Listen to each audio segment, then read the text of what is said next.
Question है radius of curvature की वजह से जो हमारा एक्सेस प्रेशर आता है डेल्टा पी आता है 2T/R। ये आप मेन स्पेसिफिक रट के जा सकते हैं। मेंस में आपके नंबर आएंगे, मेन माइंडसेट के साथ आप चलेंगे। ये बेटा एडवांस में नहीं चलेगा, ठीक है। एडवांस में क्या चलेगा, delta P equal to T/1/R1 + 1/R2, ठीक है। अब आप कहोगे सर ये 1/R1 + 1/R2 क्या है, ये R1 R2 क्या है। तो देखो आपने ये डायग्राम देखा होगा, ये वाला, कि ये जो है ये R1 होता है, ये वाला जो है R2 है, ये R1 है, और ये ऐसे ऐसे कर देते हैं। मतलब समझ रहे हो मैं क्या कह रहा हूँ यार, मेरे को बनाना नहीं आ पा रहा उसको। हाँ, इस प्रकार से था का ये R1, ये R1 R2, यहाँ एक्सिस प्रेशर। आज तक भाई मेरे को ये डायग्राम समझ रहे हैं कि R1 R2 ले कैसे रखे हैं। देखो देखा बहुत बार है, समझ में ऑटोप्सी करके उस दिन आएगा जिस दिन पेपर में क्वेश्चन आएगा एडवांस वाले दिन, और आपका छूटेगा और आप इस पे आलम मनाएंगे कि काश हमारे हमारे अध्यापक ने हमें मदरसे में पढ़ा दिया होता, लेकिन वो नहीं हुआ। तो देखो आपको मदरसे के लिए में नहीं पढ़ा पाए, कोई नहीं, हम इधर पढ़ाएंगे। हाँ, तो जो ये है R1 R2 होता है। अब आज तक ये समझ में भाई R1 R2 निकले कहाँ से है। तो ये जब निकलते हैं जब क्वेश्चन आता है। तो देखो R1 R2 है क्या, कोई भी जो सरफेस है आपने ले ली। देखो मान लो कि ये प्रांजोल है, प्रांजोल का पैर है।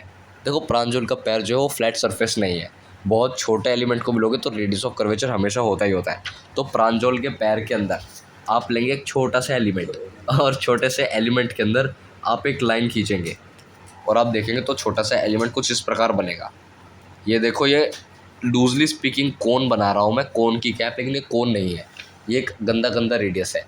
तो यहाँ पे जो है आपको ध्यान देना है ऑटोप्सी के ऊपर। ऑटोप्सी क्या है, कोन की ये सब कुछ करेंगे तो ये सिमेट्रिकल सर्फेसेस यहाँ समझ में नहीं आएगा, आपको जाना पड़ेगा अनसिमेट्रिकल सर्फेसेस के ऊपर। उसका एग्जांपल है प्रांजल का पैर, बैलून के अंदर टॉप मोस्ट पॉइंट और लोअर मोस्ट पॉइंट अगर स्फेरिकल नहीं है तो वो सिमेट्रिक वजह से उसके अंदर radius of curvature her direction में सेम आएगा। वहाँ 2T/R का फॉर्मूला लगेगा और आपका आंसर आ जाएगा, जो मेन्स माइंड सेट से आप करते हैं और आपका आ जाता है और आप खुश हो जाते हैं। लेकिन एडवांस वाला बैलून के मिड पॉइंट पे पूछेगा आपसे और कहेगा देखो जो वो है बैलून है उसकी ऊपर जो हाफ है वो हेमिस्फेयर है, नीचे हाफ जो है पैराबोला है, और आपको ऐसे करके ख़त्म कर देगा।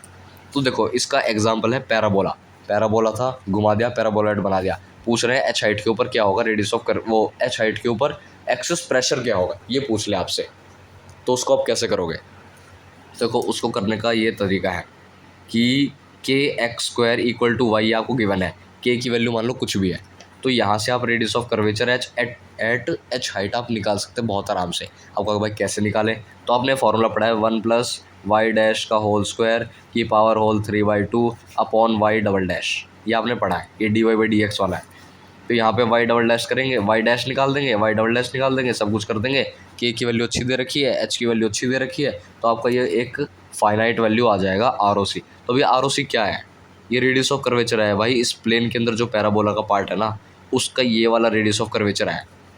अब ये जो 1 + R1 + 1/R2 है ना, ये आप किसी भी डायरेक्शन में लो हमेशा इनकी वैल्यू कांस्टेंट आएगी सम करके। और ये R1 R2 जो है ना आपस में परपेंडिकुलर हैं जिस सरफेस के थ्रू आपने लिए हैं। मतलब मैं ये कहना चाह रहा हूँ जैसे आपने इस प्लेन के अंदर पैराबोलॉइड एक्चुअल में 3D था, आपने उठा के उसको प्लेन में डाल दिया, आपने ये वाला रेडियस ऑफ कर्वेचर निकाल दिया।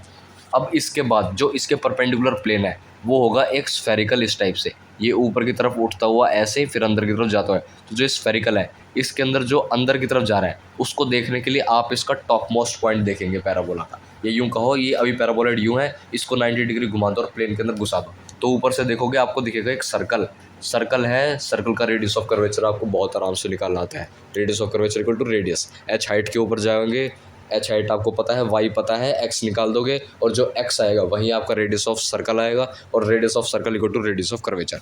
तो वहाँ से आपको एच हाइट के ऊपर पैराबोलॉइड के प्लेन के अंदर, पैराबोला के प्लेन के अंदर का पता चल गया, और आपने इसको 90 डिग्री घुमा दिया, आपको इसके परपेंडिकुलर वाले प्लेन का पता चल गया। तो यहाँ पे भी यही करना है, एक आपको सरफेस के ऊपर किसी भी लिक्विड की सरफेस के ऊपर, किसी भी फ्लूइड की उसके ऊपर सरफेस के ऊपर एक पॉइंट लेना है, उस पॉइंट के ऊपर आपको ऐसे और उसके परपेंडिकुलर ऐसे कट कर देना है। एक बार ऐसे कट करोगे तो कट करने के बाद जो क्रॉस सेक्शन बनेगा उसका रेडियस r1 मान लो, और उसी के परपेंडिकुलर दूसरा कट कर दो, उसका सरफेस r2 मान लो। यही वो r1 r2 है, और इससे ही आपके सारे A to Z question solve हो जाएंगे। समझ गए?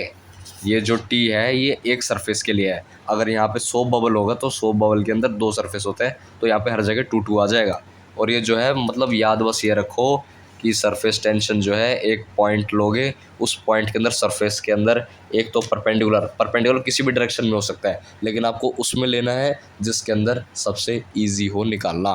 जैसे पैराबोला के केस में एक पैराबोला के प्लेन पे और एक उसके परपेंडिकुलर, तो दोनों केस में इस एक्सिस के अंदर मतलब जहाँ से आप काटोगे उसके क्रॉस सेक्शन को देखोगे। जैसे आपने इसको ऐसे कट किया तो ये आपको कुछ ऐसे डोम शेप का कुछ मिलेगा, परफेक्ट नहीं होगा, लूजली स्पीकिंग सेंस में होगा। तो ये जो डोम सी शेप है इसका रेडियस ऑफ कर्वेचर निकाल लोगे, फिर उस डोम को वापस जोड़ दोगे जैसे इनिशियल था, उसके परपेंडिकुलर काटोगे और फिर उसका रेडियस ऑफ कर्वेचर निकालोगे और अपना R1 R2 की वैल्यू निकालोगे और फाइनल आंसर को प्राप्त करोगे।